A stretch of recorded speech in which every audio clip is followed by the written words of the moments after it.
There you go. That was Space Quest 2. I feel like every one of these games has a bad game in the series. For Larry, it was definitely 2. For Gabriel Knight, it was 3. I take that back. Quest for Glory doesn't really have a bad one. Quest for Glory is awesome. You already did that, didn't you? I did. But it has multiple classes, which changes the puzzles and a lot of the actual content as you go from game to game. So we could revisit it at some point if you wanted to come along. Well, we made it through 2. Yeah. Which was the worst one, apparently. 2 is... This was definitely the low point of the series. And it's just... I'm trying to figure out what makes it feel worse to play than the first one. I'm trying to figure out how to phrase it. Well, you have 2 maze puzzles in one area. Yeah, that's true. That are both just ridiculous because it's all... Well, the first one's not a guessing game. It just requires... precision walking. Yeah, for no reason. Insane attention to detail. The other one would be just guess. Just guess and hope you make it or you're going to get eaten. And that's perfect. No one likes that. There did feel to be just a lot of walking. Just a lot of walking. Lots of straight platforms that serve no purpose. So many useless rooms.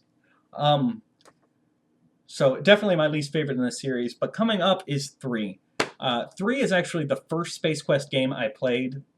You know what? I can go ahead and share this story, because why not? I'm pretty sure the statute of limitations are thrown out.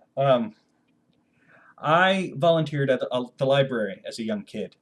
And I was not old enough to be able to check out video games, which they had in the library, which seems stupid because once I install it, it's mine. So I saw Space Quest 3 in the return bin, and so I snuck it into my locker and stuck it home without checking it in. I installed it, and I returned it the next day, and then the guy who had returned it had to pay late fees on it. And I know this because I was the one who collected the returns. And so the lady running the library came to me to ask, hey, you got this out of the box today, right? Well, yes, because I dropped it in the box before I came into work. And so that man was responsible for late fees for that game because I wasn't allowed to check them out at my age. Well, that's what they get for limiting you to not being able to play video games. Oh, I have another library game-related story, but it's for Police Quest 1, so it'll wait until that day. But, yeah, so that's how I got Space Quest 3. And I like Space Quest 3 a lot because it has a lot more freedom. There's multiple worlds you can go to. You've got control of your own spaceship to go from world to world. There's fun mini-games. It's definitely a lot longer. I think Space Quest 2 is actually shorter than Space Quest 1.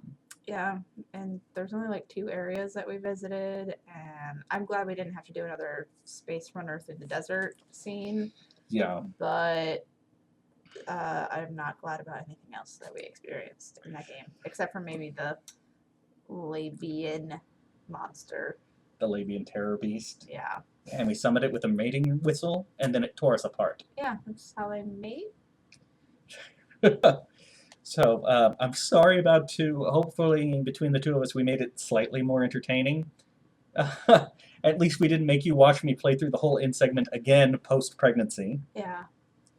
Rachel had to sit through that. That was super fun. But hopefully if 3 is good, Rachel will stick around for 4, 5, and 6. We'll see. We've got a long ways to go. 3 is quite a bit longer. It is very good. Oh, I will say one more fun note. There's a point in 3 with a decoder ring sequence.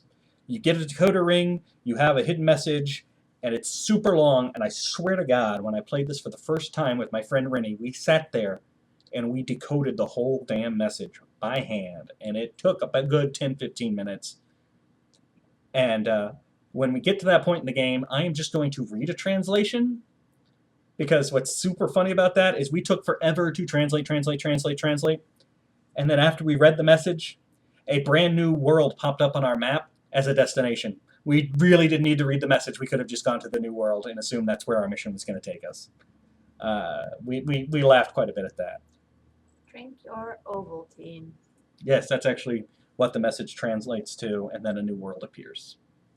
So we'll see you guys and Roger Tutumaker Wilco in the world of Space Quest 3. This way. Yeah, you're mirrored. It's it's opposite. so confusing. Thanks for joining us. Goodbye. Hi, I'm Luke Bryan, 2-time CMA Entertainer of the Year.